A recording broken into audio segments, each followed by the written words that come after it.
Good morning, everyone.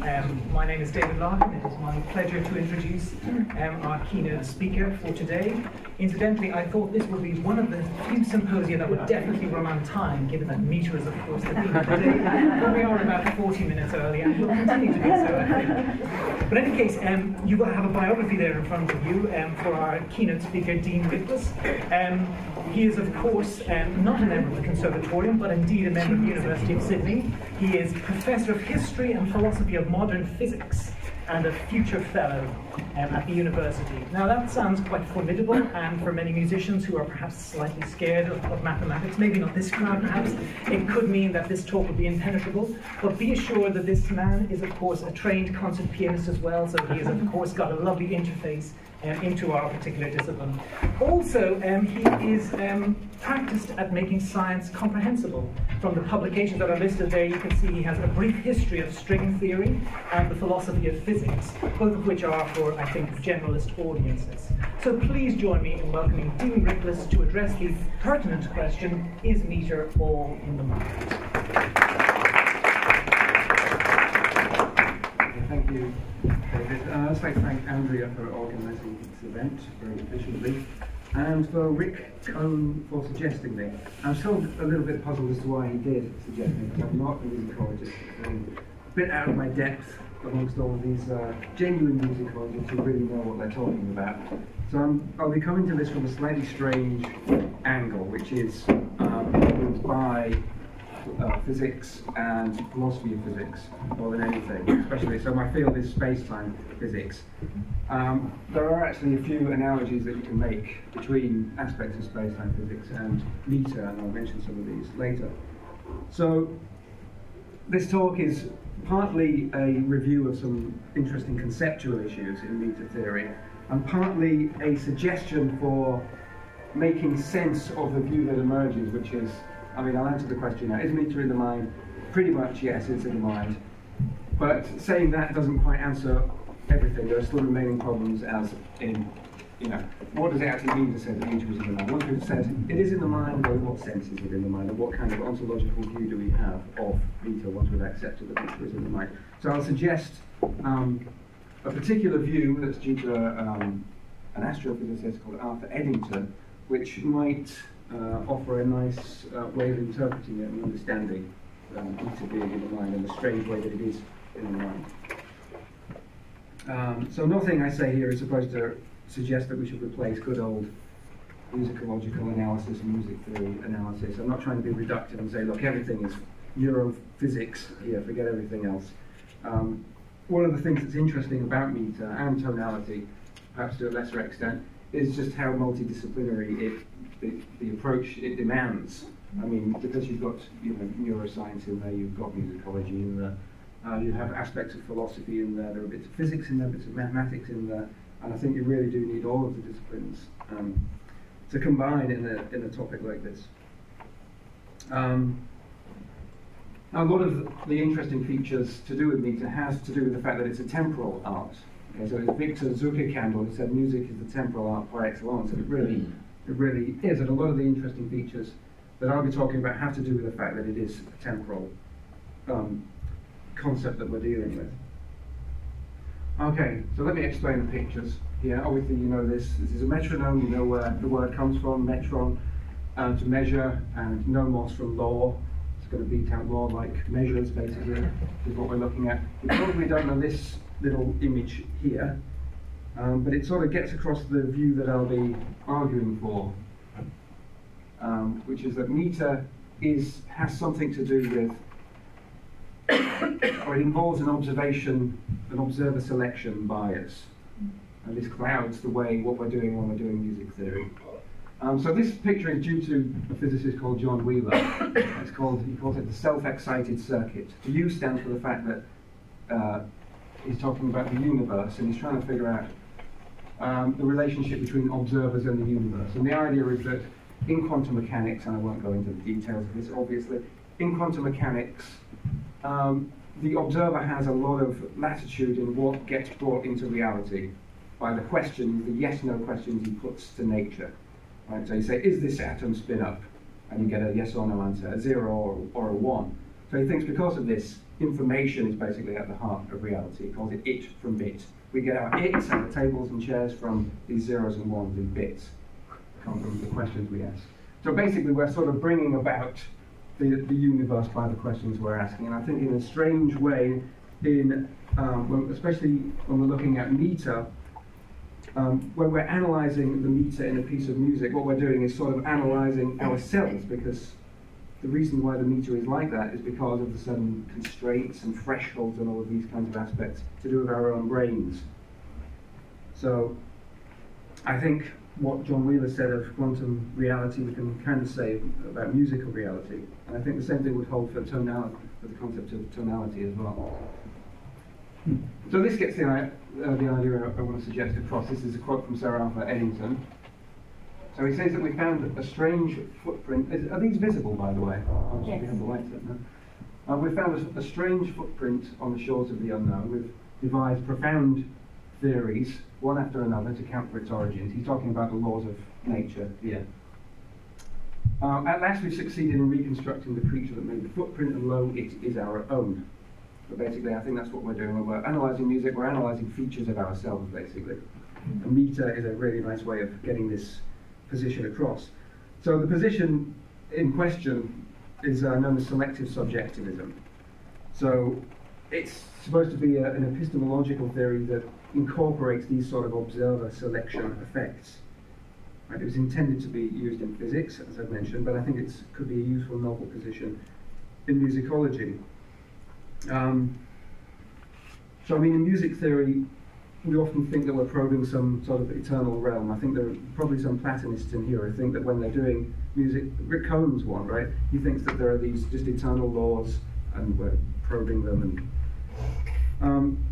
But I think what's happening is that there's sort of an invisible net underlying our theories. The musicological laws, for want of a better expression.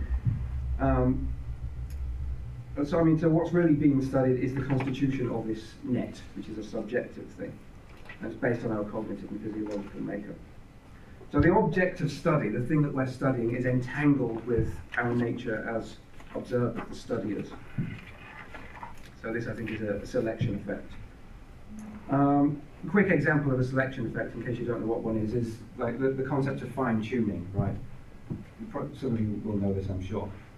The fundamental constants of nature, the gravitational strength, the electromagnetic interaction, they seem to be very finely balanced, so that if you just twisted it or just tweaked it just a tiny amount one way or the other so that you make the gravitational strength stronger or weaker, things wouldn't be able to cluster and form complex organisms like ourselves. So we think, my God, this thing's been tuned by some intelligent designer or something. It has to be.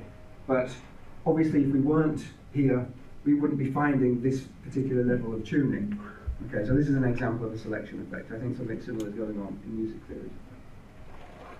Now, one of the quotes that got me really into music, the idea of looking at music from a philosophical point of view,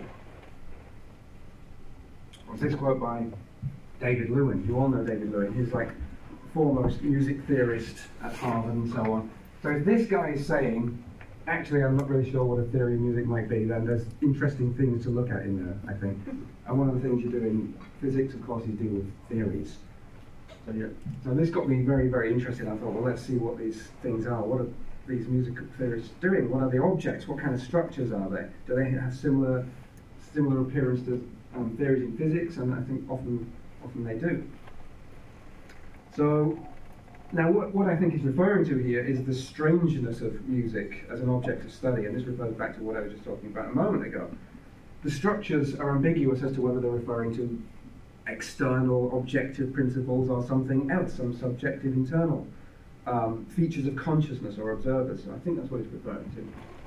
It's been noted by various people, this strange tension and ambiguity that you get with respect to, it's usually tonality that they're referring to, but it applies to meter as well.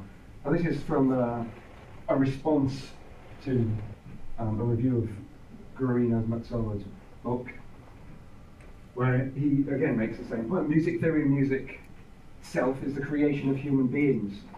So what does reality mean in such a context? I think, as I said, the answer really must include the observer in any answer we give to that. And we've always got this tension. There's a strange sort of reflexivity where the thing we're studying is somehow related to ourselves. So I think the position I'm going to give, if not resolving it, at least offers a sort of middle way between the two obvious positions, out there versus in there, in the head. Right, so is meter in the mind? Well, it is, but it's not quite so simple as that, because it's sort of also out there as well. This is what this selective subjectivist position is supposed to account for. Okay. A few more quotes. This is quote heavy. When I don't know a topic very well, the talk tends to be quote heavy. So this is quote heavy. So this is a quote from Melvin Minsky, who died this year, I think. Making a similar point, I think. Music theory is not only about music, but about how people process it. To understand any art, we must look below its surface into the psychological processes of its creation and absorption. So what I'll be describing here is how the absorption, the receivers, the listeners, goes sort of hand in hand with the creation. The reason why the composers are creating these things is precisely because it's going in here. And we've got a certain set of faculties that will allow us to hear certain things and dance to certain things and feel certain emotions when they're going in the right way. So the creation aspect is informed by the absorption aspect. Making a very similar point to that, although he's specifically referring to Schenkerian analysis, but I think it holds more broadly, is David Templey's quote here. So he says, one might argue that Schenkerian structures characterize both composition and perception. In support of this view, you might argue that the purpose of music, after all, is communication. Why would the great composers have bothered to create such elaborate mental structures if they thought that these structures would never be shared by listeners? Okay. Again, probably, I'm sure you all know this if you've done a course on Nietzsche theory. Lerdow and Yakundov's book, they make a similar point. Musical structures are mental products imposed on or inferred from the physical signal. Each of music is a mentally constructed entity.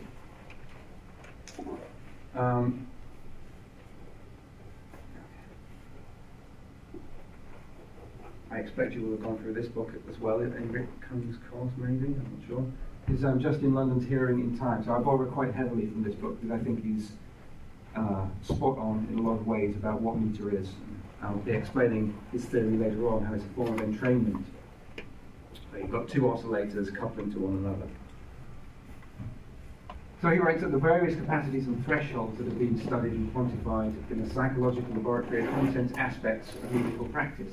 They are intuitively known to the composers when they write their music and to performers in their choices of tempo. Right? So we've all got these shared universal characteristics about certain thresholds.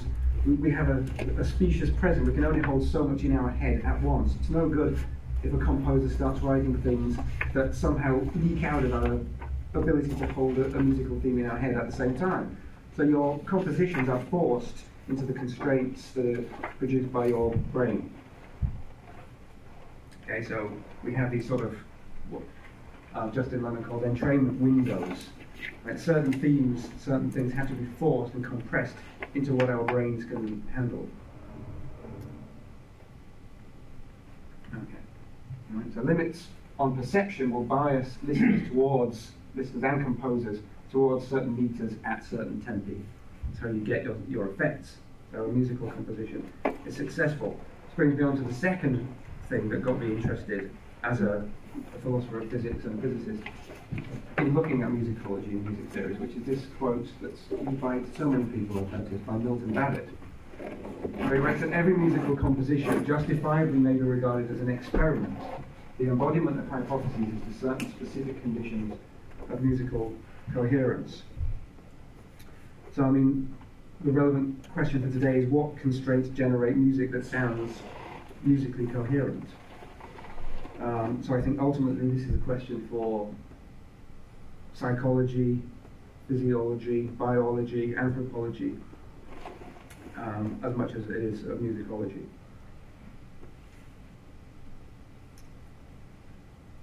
Okay, so again, what's musically coherent is heavily dependent on cognitive factors such as limits and thresholds and what we can perceive.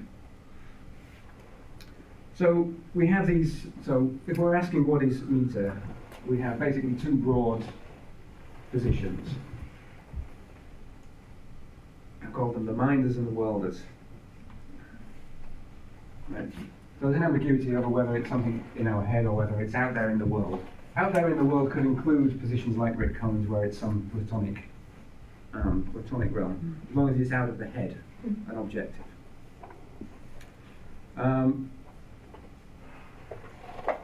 The position I'm going to suggest is sort of a blending of this. I think the entrainment position on meter is sort of a blending of the mind and world. But as Justin London presents it, it doesn't really give an interpretation of what that is supposed to mean, as I was saying earlier. There were earlier instances of a view that looks sort of like the one I'm going to present.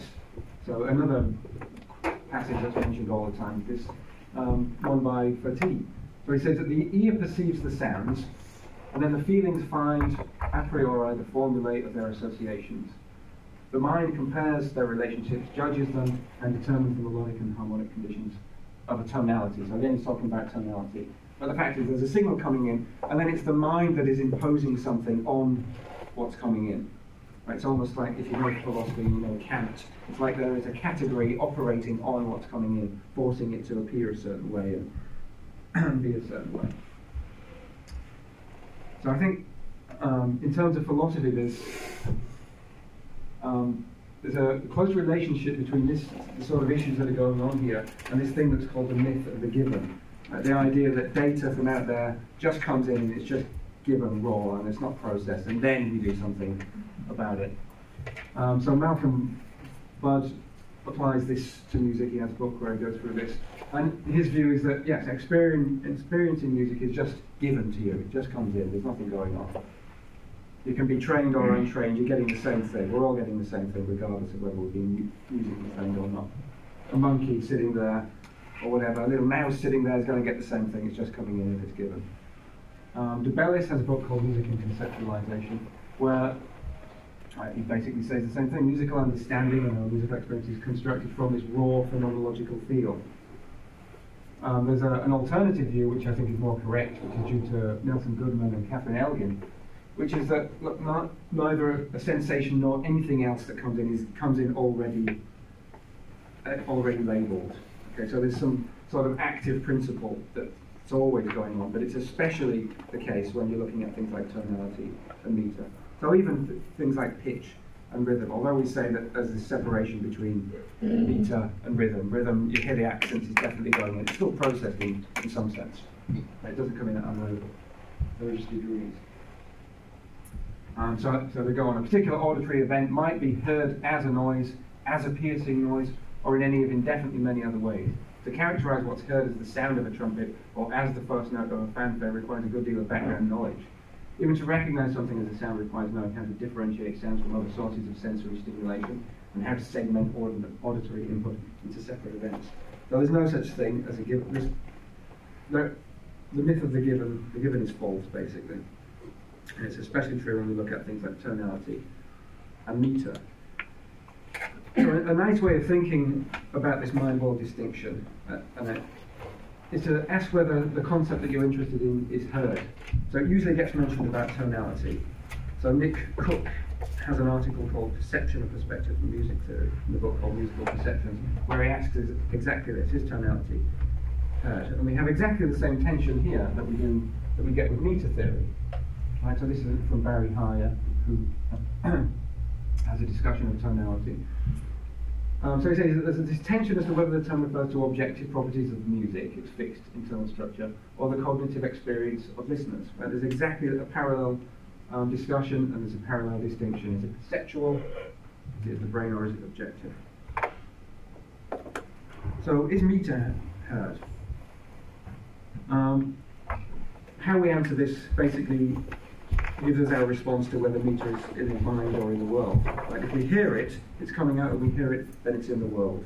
If it's not, if we're hearing something that doesn't actually exist in reality, we're hearing accents that are purely subjective and not really in the music, then it's in the mind, or it's at least not purely in the world. Okay. And again, you can ask the same question of rhythm.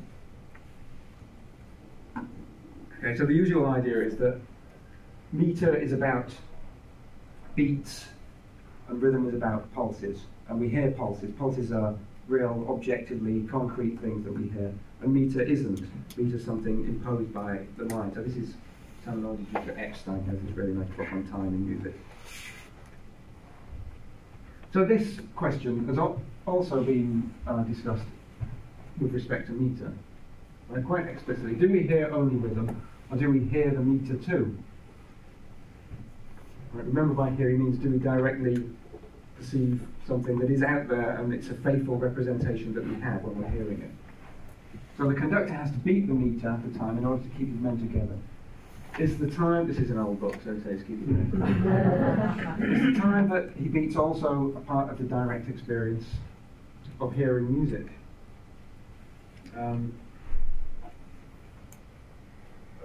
Well, Zucker Campbell thinks not. There's another, sorry, this is a long passage, but it makes a lot of nice points. So this is from Jonathan Kramer's The Time of Music. And this is where we get the answer. I mean, beats are time points. The temporal continuum of most traditional music consists of a series of more or less evenly spaced beats, the meter of the music. Pulses, however, are flexible and they are rhythmic. Pulse is literally heard, not intuited the way a beat is. Right, so intuition, remember, refers to basically means in the head, right, when you're intuiting something. Pulses are separate to rhythmic accents. Not only are metric and rhythmic accents different phenomena, but they also are applied to different kinds of musical events. The two may or may not coincide, so the pulse could be on the beat every time, or it might not be. So the two are conceptually and experientially distinct. Pulse is an event in the music, interpreted by a performer and directly heard by a listener, goes at a time point. A beat, on the other hand, just is a time point rather than a duration in time. So beats acquire significance because of where they occur within their metric hierarchy. The significance of pulses by contrast is not created by their location alone, along the temporal continuum, but rather by their rhythmic content.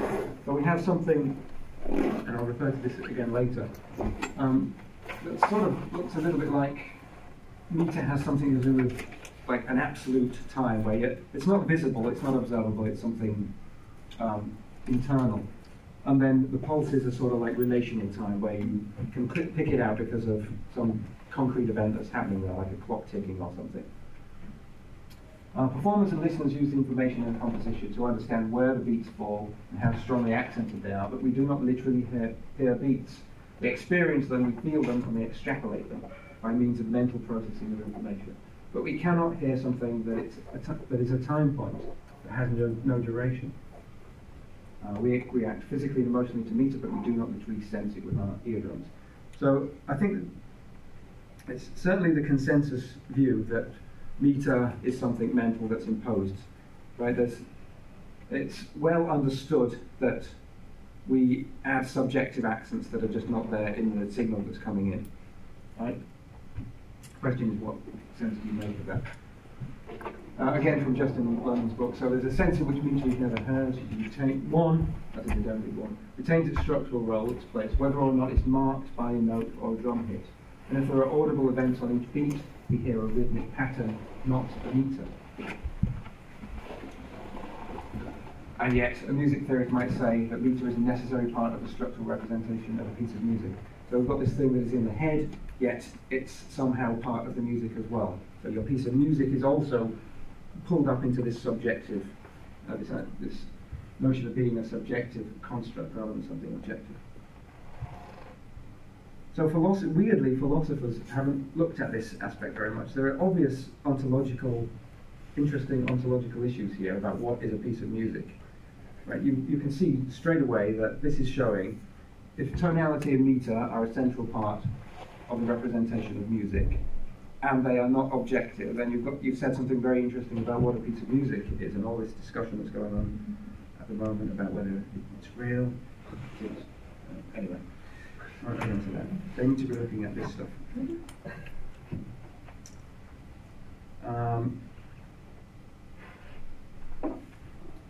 Okay, and another quote from Martin Klein that then brings in another interesting another interesting point about the relationship between meter and rhythm.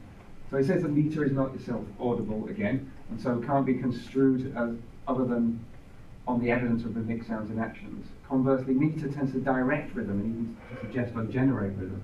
So there's a constant interaction between meter and rhythm. Must continue in the cognitive processing of any metrical music. So this interaction between meter and rhythm is slightly bizarre because it looks like one is sort of bootstrapping the other into existence. You can't have meter without rhythm.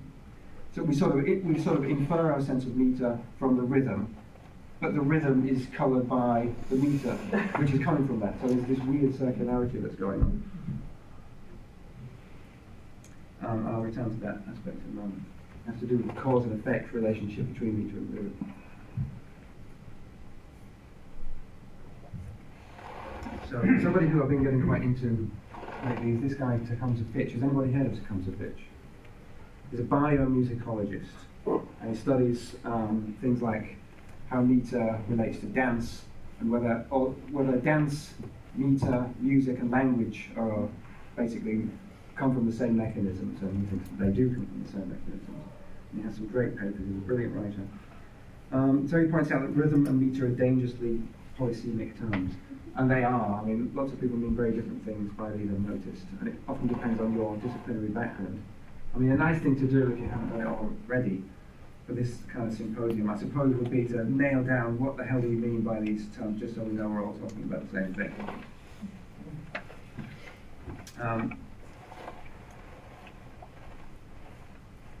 Now, in musicology, I don't think there is that much variation, actually. I think we sort of know what we mean by meter.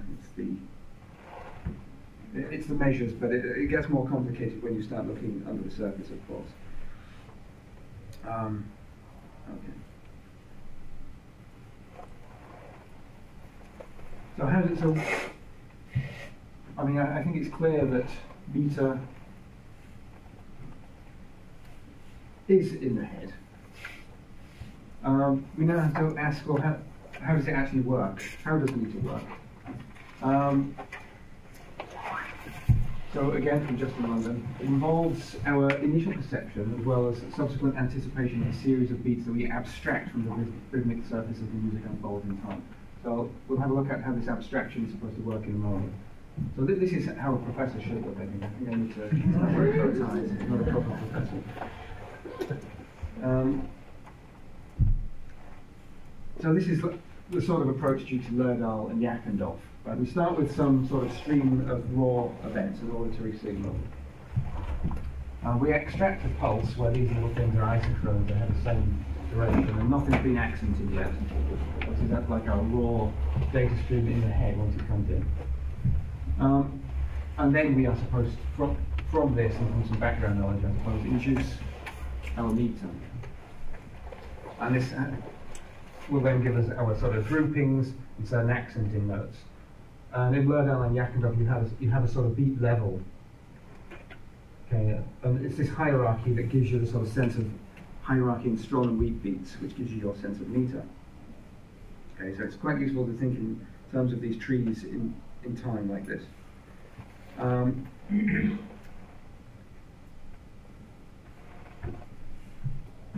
And as I say, it's the interaction of these different levels of beats that we have, right? The alteration of strong and weak beats that gives us our sensation of meter that we sort of try and dance to and tap our feet to and whatnot.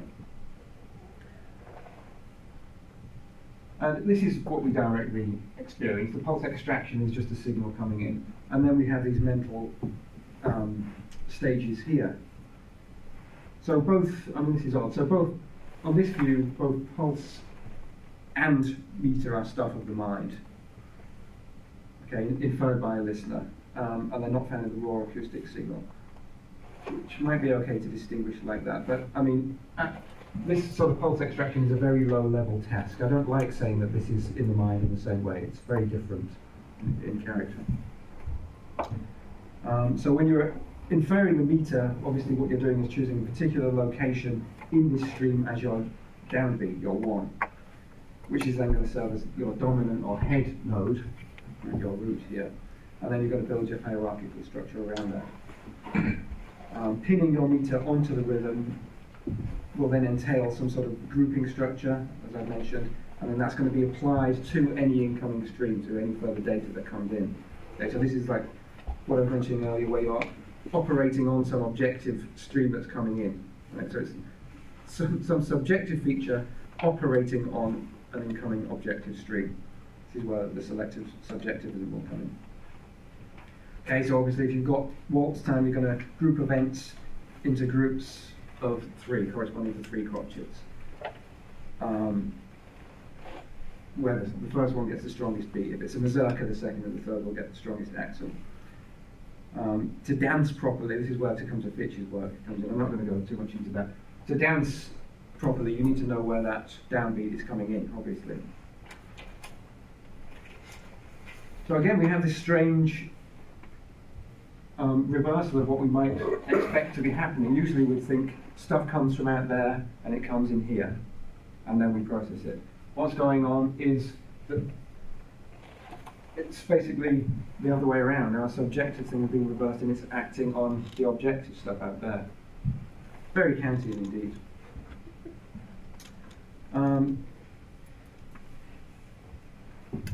So the grouping here, and this is another interesting aspect of meter, the grouping here induces a sort of circular time where you're repeating, whereas this stream of pulses is linear. You're generating circles when you have this sort of grouping structure, and you end up with these cycles. I can't remember who came up with this notion of drawing cycles like this. Right, so this would be an 8 cycle. It would repeat after 8 beats.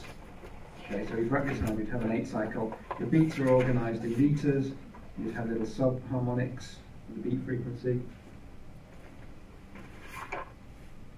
Have people seen these sorts of diagrams before? Do you know where they come from? A really neat little way of doing it. So you might have a 9 cycle, and this would be like waltz time, 3/3. Or you might have a really complicated one, which this would be rondo alla turca here. Right, 2, 2, 2, 3. But still, it's a cycle, and it's a repeating cycle, so you have circular time.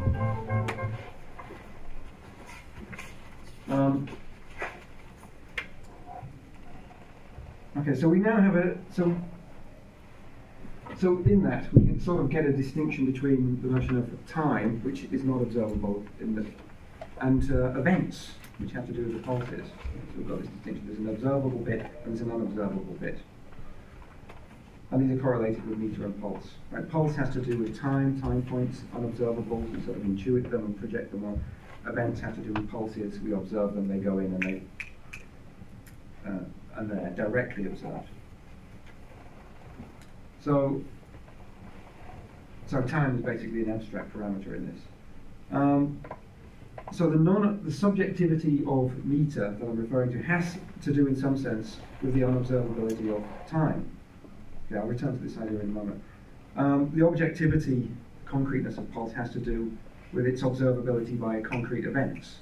Okay, so this is what the distinction is like. So this is where we get to a sort of analogy with Newtonian space, right? So Newton got his idea of there being this absolute space, which is unobservable, by saying that you have to infer it from observable events. So you look at the way things move, things have inertia, they get slowed down. How do you get all of the observable properties? Well, you think it was a necessary condition to have this absolute space in order to generate the observable motions. So the observable motions only make sense if there is this absolute space-time container underlying it. Okay, I'll return to this again if that's not clear.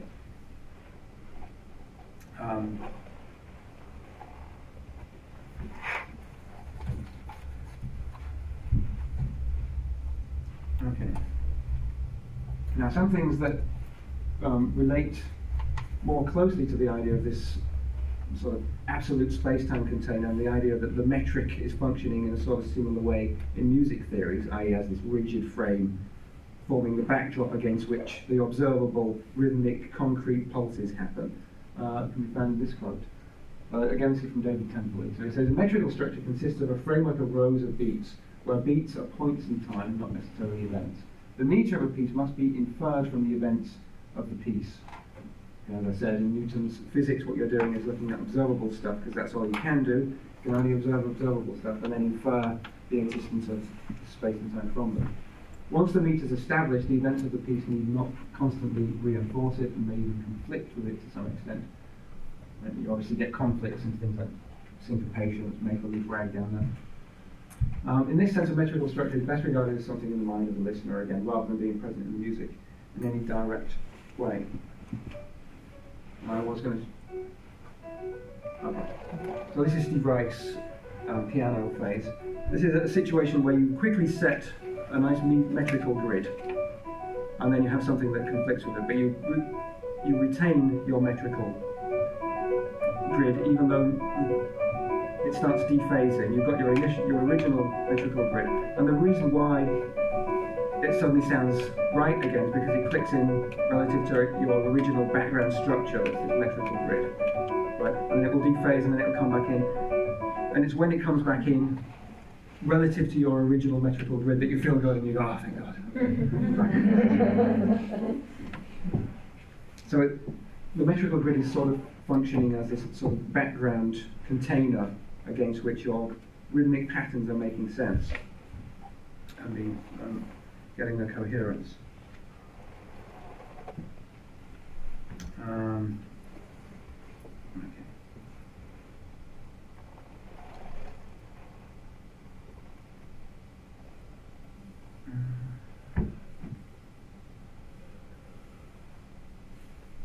Let's kind of say more of the same. I'll leave it.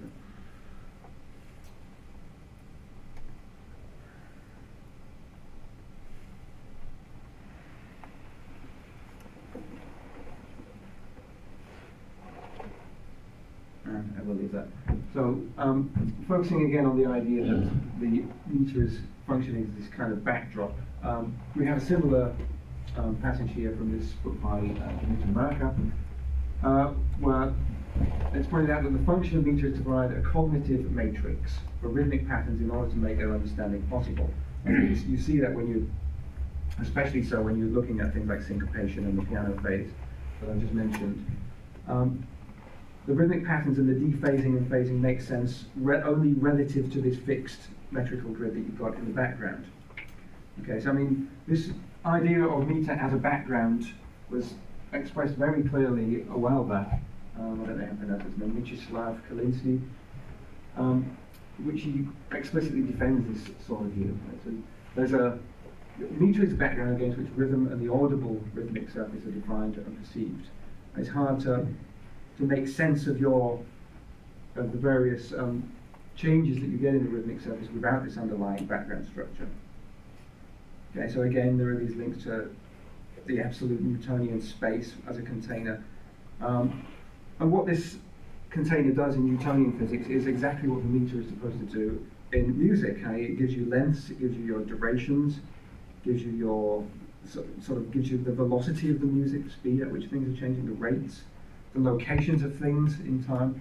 So it basically does everything, meter does everything for music and rhythm that Newtonian space-time does for the locations of objects in space-time and their velocities and their changes and so on. And as I said, you can take the analogy further because like absolute space, which is invisible, we also have to infer the meter from the observable rhythmic surface. We have some background knowledge that goes into it. We know it's a waltz, we're about to listen, we get ready and then expect the waltz and so on, but it's coming from the rhythmic surface that we have to infer it. But as I mentioned earlier, there is a disanalogy with the Newtonian picture of space, which is a rigid, unchanging block, which is that we have this strange bootstrapping, which is that although we're inferring our meter from definitely observed rhythmic pulses and so on, we're also then projecting the meter onto the rhythmic surface. Right, which doesn't sit so well with Newtonian space-time. So Newtonian space-time has, I'd say, this sort of rigid structure, and this would be very nice if we could set up this analogy, but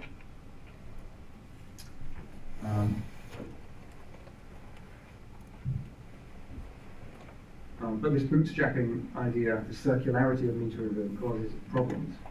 So again, few other people have mentioned that the framework idea, meter is the framework around which individual notes are organised and through which they gain appropriate durational quantification.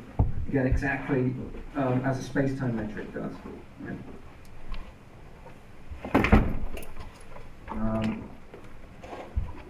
Again, as is well known, we'll continue to maintain the chosen pattern even when confronted with a fair amount of contradictory information, extended passage of syncopation or a series of stressed repeats.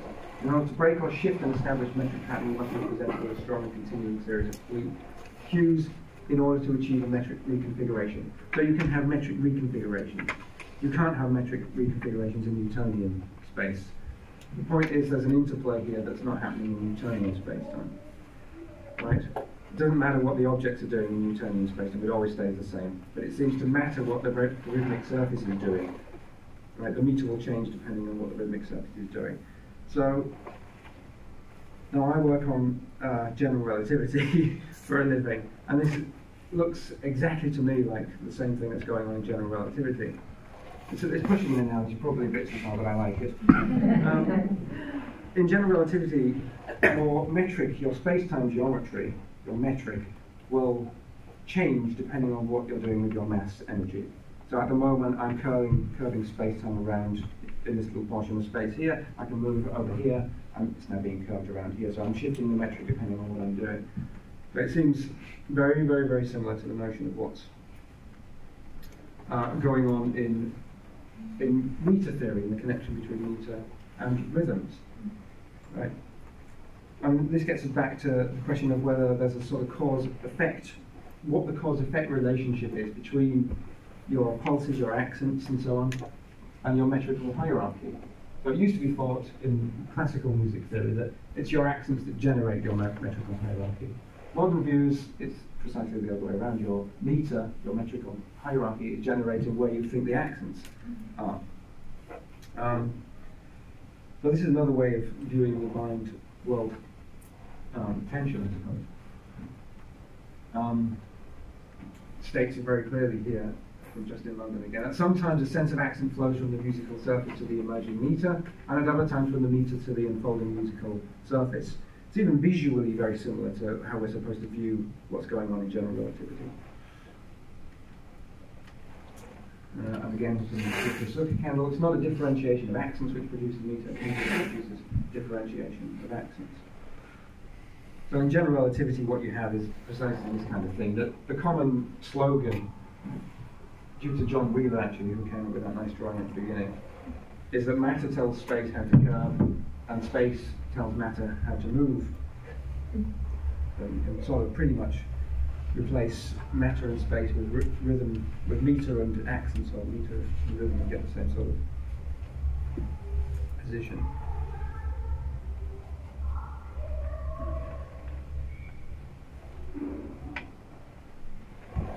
So there are very interesting, and the reason why I mention this is because from a philosophical point of view, there are extremely interesting relationships between cause and effect, and causality is a strong one for philosophers.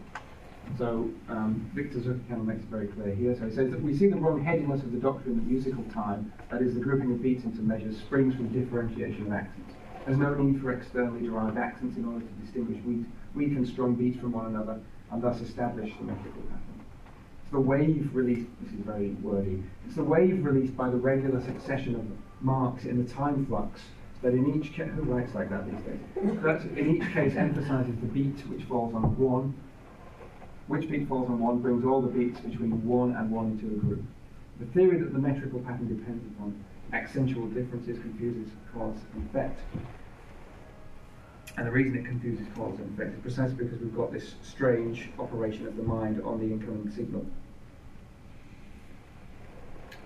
Now, in the final little bit here, switch to the notion that Nietzsche is entrainment, and connect this all up to the notion of entrainment. Okay, so this is a nice passage from nice quote from Jonathan Kramer, that we may sing tune, but we feel meter. And obviously we do feel meter. Sometimes where we can't help but tap our foot, and it's an automatic response, and it truly is an automatic response. My favourite example of entrainment in action, I have to say, is this. I was so excited when I thought I could use this video clip. This is from a program called Spaced, and there's a guy called Tyers. who might be under the influence of a certain drug which causes entrainment to increase. So entrainment is basically where it's a synchronization of internal biological features with external aspects of your environment, which could be a telephone, a camera, and dripping, and clocks going. So, I mean, entrainment is... entrainment transcends musical... That's good, isn't it? So it transcends musical context, right? It has to do with our physiology. It's a biologically evolved mechanism to help us synchronize with patterns in our environment. Okay, it's a very useful, evolutionary, adaptive mechanism to have. So the theory that meter is basically just something in our heads, literally a physiological response, where you've got a set of neurons that are oscillating relative to some external oscillation, is known as neural resonance theory. And it's been proposed, it's been sort of known for 40 or so years, but there was never any evidence until like only this year, 2015, pretty solid experimental evidence has come in that there literally is a group of neurons, there are groups of neurons that will oscillate at the appropriate pitch that you can read in electroencephalogram results that corresponds to the sort of the kind of frequencies that you're getting in your beat. So, for example, you might get like I think the example they used was a 2.4 hertz oscillation. So, like, you know, two clicks just about 2 clicks every second. And then you can find that, and you ask your subjects, okay, think of a waltz meter. We've just got an unaccented stream of pulses like this, 2.4 hertz, and then you say, okay, can you think in meter time?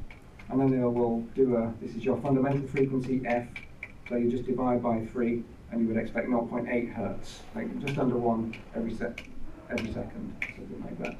And this is exactly what you find. You find a signal corresponding that is not in the external signal that's coming into your ear, but is in the brain, the encephalogram result, which shows that, okay, there's a pulse in their head that is not in that pulse out there which we're playing, which I think is quite exciting. Now, the paper to look at, if you're interested in this, is neural entrainment to the rhythmic structure of music. What's special about this is that they don't use sort of fake sort of music. They use what they call ecologically valid music, i.e. real pop songs. I don't know whether that is ecologically valid. So they use real music, and the point is that you are entraining, even with real music, entraining bits, and it's automatic, you're not meaning to do it. We can suggest listening duple time, listening triple time, and that will affect what's going on in the head, and they're projecting it onto the incoming signal. Okay. Let's speed up.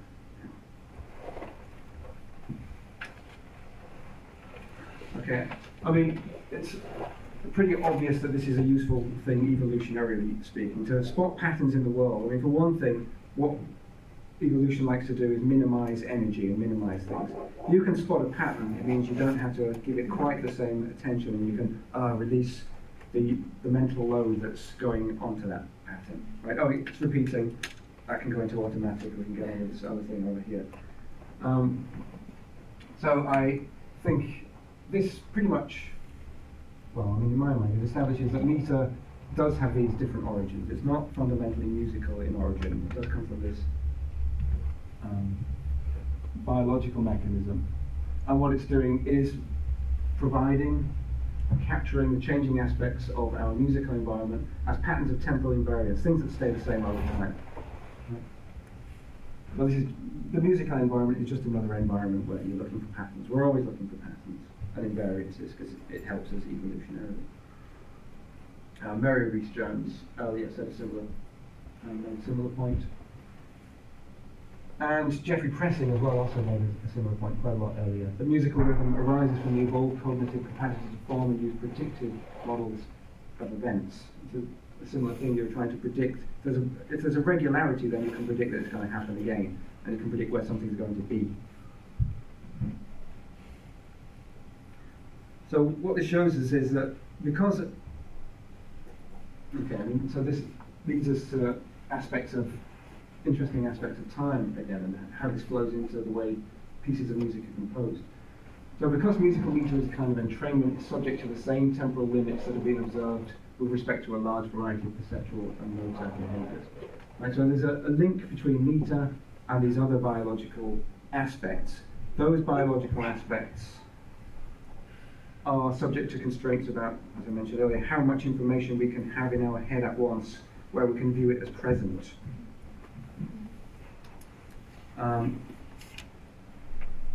So we end up with a temporal window for this, of what's possible to hold in your head, a musical theme that is possible, or some development that's possible to hold in your head at a single instant. Right? It's called the specious present. This temporal window. It's between like a millisecond and 5 seconds, 0.1 second and 5 seconds. Right, so your specious present, what you are capable of holding in your head as, you think of it as now, your awareness, your conscious awareness, determines the metrical cycles that you're going to get in a piece of music.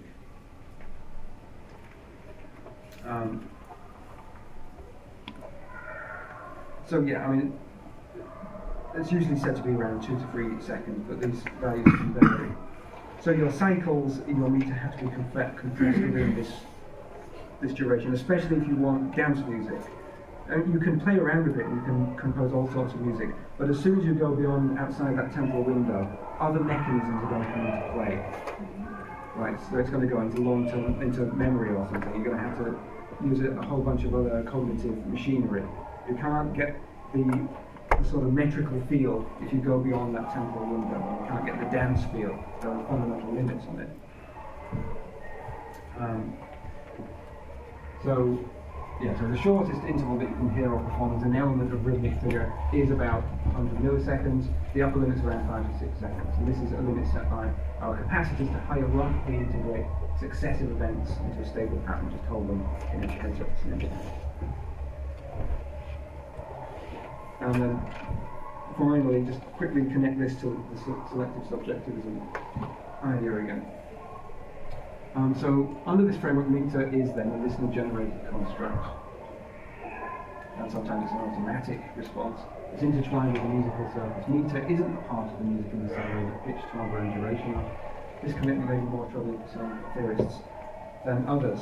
So, I think this is quite an interesting and open research problem. Okay?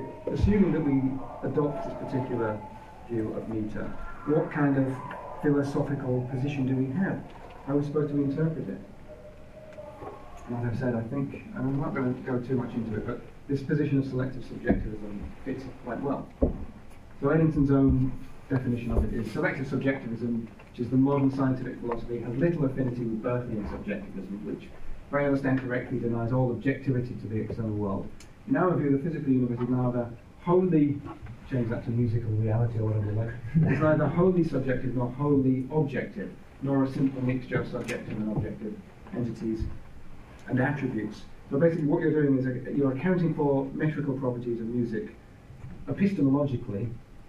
As he says, if you do that, it's going to be ipso facto subjective and it's demolished as part of the objective world. But it's not quite so simple because we have this entrainment. It's a very, very strange, complex mixture of external features and internal features, and this bizarre circular relationship between them, between the two of them.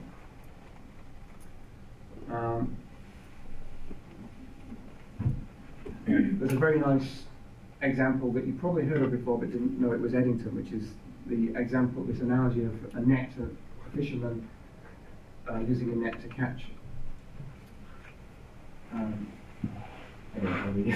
So he says, let's suppose that an ichthyologist, somebody who studies fish, is exploring the life of the ocean. He casts a net into the water and brings up a fishy assortment. Surveying his catch, he proceeds in the usual manner of a scientist to systematize what he reveals. He arrives at two generalizations. No sea creature is less than 2 inches long. All sea creatures have gills. These are both true of his catch, and he assumes tentatively that it will remain true however often he repeats it. In applying this analogy, the catch stands for the body of knowledge which constitutes physical science, or here musical music theories. And the net for the sensory and intellectual equipment which we use in obtaining it. This is going to be like the threshold in our limits on processing information. The casting of the net corresponds to observation. The knowledge which has not been or could not be obtained by observation is not admitted in physical science. An onlooker may object that the first generalization is wrong. There are plenty of sea creatures under 2 inches long. Only your net is not adapted to catch them. The ichthyologist dismisses this objection contemptuously. Anything uncatchable by my net is ipso facto outside the scope of ichthyological knowledge. In short, what my net can't catch isn't fish. And basically what our constraints on our processing abilities can't catch isn't music, basically. So what we're studying is there because our brain is like this. So what we're doing when we're doing music theory, I think, is we're observer spotting. This goes back to the Ellington quote at the beginning. We're analysing our own footprint, basically. And I will finish there. I just want you to see one thing, one final slide, just for fun. This is Snowball. So it was thought for a long time that humans were the only creatures able to entrain their bodies to a signal and dance. Somebody put this up on YouTube, and a famous neuroscientist called Patel thought, hang on, what the hell's going on here? I need to investigate this. And he went to visit Snowball, and he showed that you can change the speed of your beat, and Snowball will adjust and entrain it to a new beat. Snowball can genuinely dance. And it's basically only creatures that have only vocal mimics that are able to do this, which is why there are these deep connections between dance and language and music, which is very, very interesting.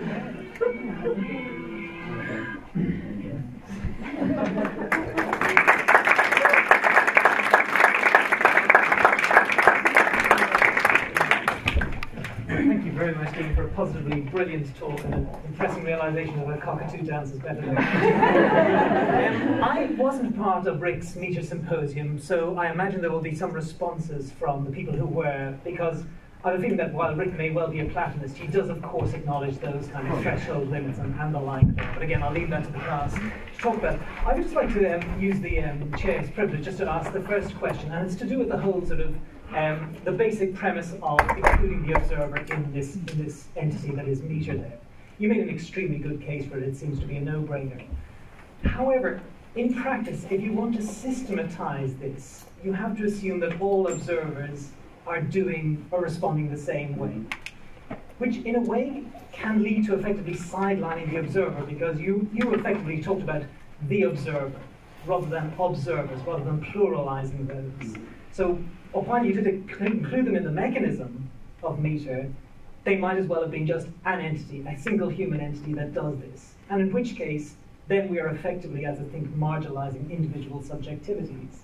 Is that a necessary thing that we have to do, or could we even sort of deconstruct your observer into different types of observer? Those with greater sensitivity, for example. Yeah, I mean, so there do seem to be fundamental universal constraints, right? So there are two types.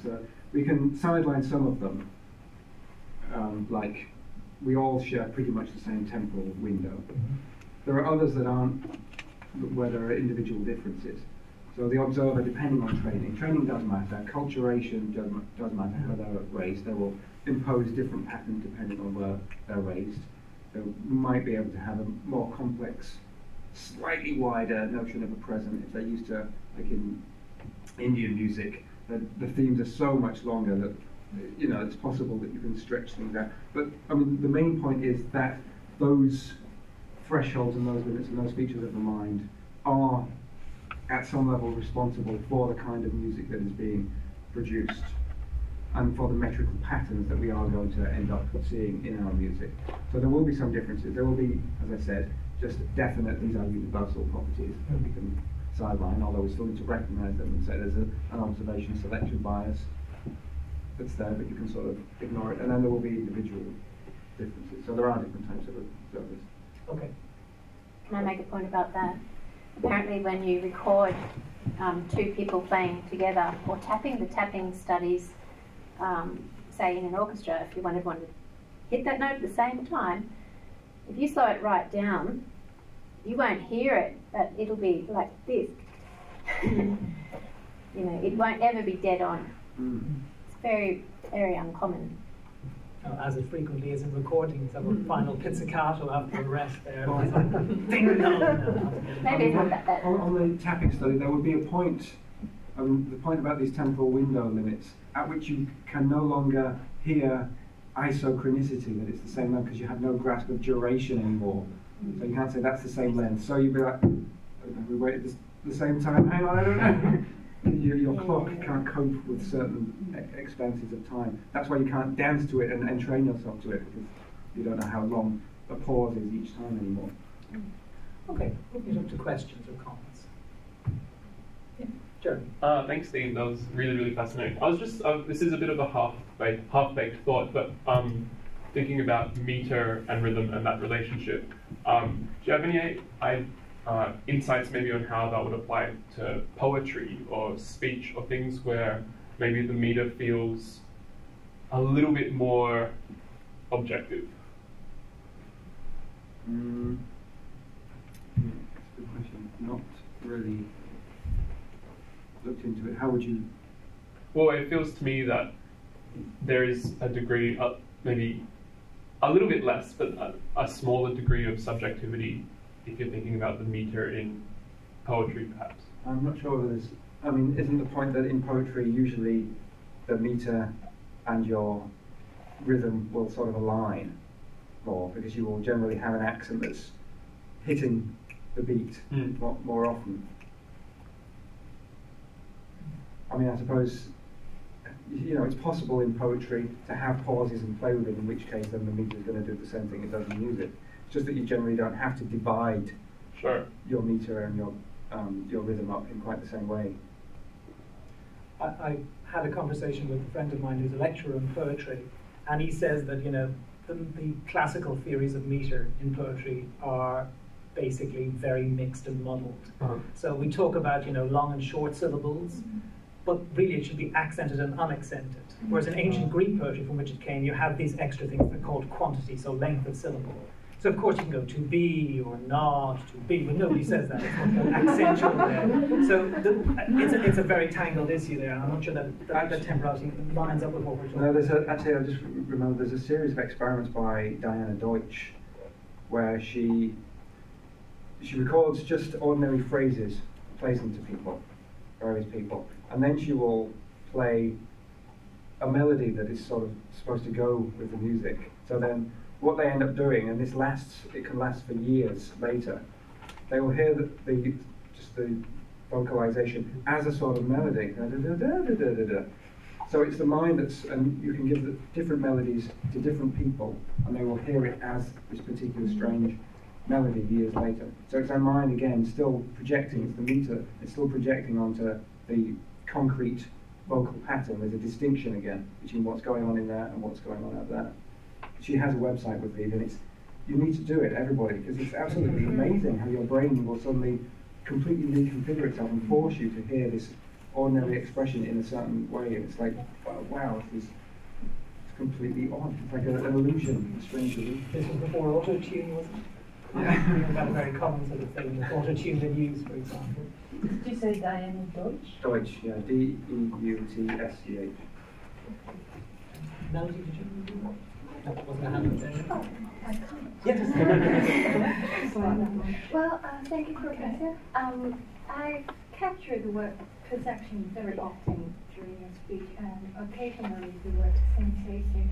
As a lay person, I find these two words interchangeable, but instinctively I think they're very different. Would you mind giving us a definition with your scientific background? Yeah, well, a scientific background helps, but so, I mean, a sensation is something that comes in through the senses. Perception is not necessarily. A perception might be coloured by your backgrounds or something that you're feeling at a certain time. It's more a perception is more like a projection. You're experiencing it, but it's not necessarily coming directly through the senses. There's sort of a difference between how conceptualized they are. A sensation is more of a direct, I feel the pain. There's nothing much conceptual about it.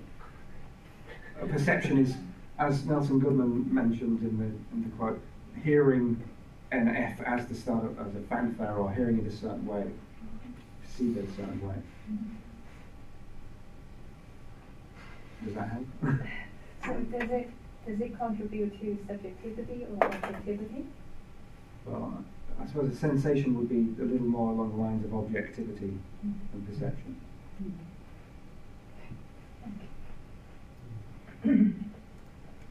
Any other comments and questions? I just find it always fascinating, the arguments about what came first, music or language, or because you can't speak without pitch. Mm-hmm. It's already in you. It is an element of music, I suppose. Well, that's the correct answer, I think, is that they both Yeah. simultaneously come to being. As soon as you're speaking, you're sort of doing music. It's the same mechanism. Doing music is sort of speaking in a way. But that's basically what Tecumseh Fitch's arguments are, this biomusicology approach, is that they're basically the same thing, like piggybacking on the same bits of the brain. They're using the same cognitive processing. It's interesting how, like, even just listening to someone or yourself, like, you don't realise until you slow down your language that you're pitching all those rhythms, pitching all those rhythms. You know, so you have to. They're all notes. Pitch. I know. They've all got meter. They've all got pitch. You should seriously, everybody, check out the Diana Deutsch website. It's amazing. This is not a question, but I can share with you that I have two self-crested cockatoos who come when I practice the cello in the tree outside. And do they dance? Wow. They're not there all the time, but when they do, they just come and sit there very still. Don't bounce around. You're playing the wrong music. Make it more upbeat.